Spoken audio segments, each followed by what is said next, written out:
Bonda soup தயாரிக்கலாமா?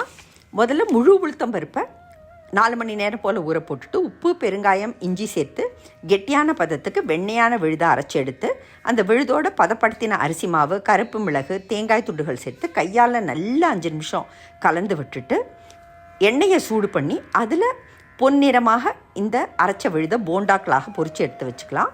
Soup தயாரிக்க தோலி எடுத்த தக்காளி, லேசாக வேக வச்ச பூண்டு, லைட்டாக வதக்கின வெங்காயம், பச்சை மிளகாய், இஞ்சி விழுதை அரைச்சி வச்சுக்கலாம். ஒரு குக்கரில் சால்டட் பட்டர் போட்டுட்டு கடுகு வெடிக்க விடலாம்.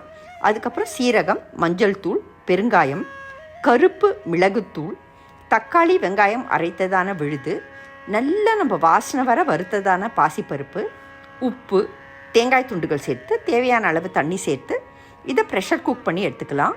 குக்கரில் ப்ரெஷர் அடங்கின உடனே சூப் கன்சிஸ்டன்சிக்கு தேவையான அளவு தண்ணி ஊற்றி கொத்தமல்லி தழை தூவி ஒரு 5 நிமிஷம் போல் சூப்பை கொதிக்க விடலாம். மீன்வைல் நம்ம செஞ்சு வச்சதான போண்டாக்களை இந்த கொதிக்கிற சூப்லேயே அப்படியே போட்டுட்டு மேலும் ஒரு 5 நிமிஷம் அளவுக்கு மிதமான சூட்டில் அடுப்பை எரிய விட்டு நல்லா சூடு பண்ணலாம். அப்படியே மூடி வச்சிடலாம். போண்டாக்கள் நல்ல சூப்பில் ஊறிட்டுருக்கும். நம்ம எப்போ சர்வ் பண்ண போகிறோமோ அப்போ சூப் பவுலில் முதல்ல சூப்பை போட்டு அதுக்கு மேலே இந்த ஊறின போண்டாக்களை போட்டு கொத்தமல்லி தழையை தூவி இறக்கினோன்னாக்கா உளுத்தம்பருப்பு, பாசிப்பருப்பு, புரத சத்து நிறைந்த போண்டா சூப்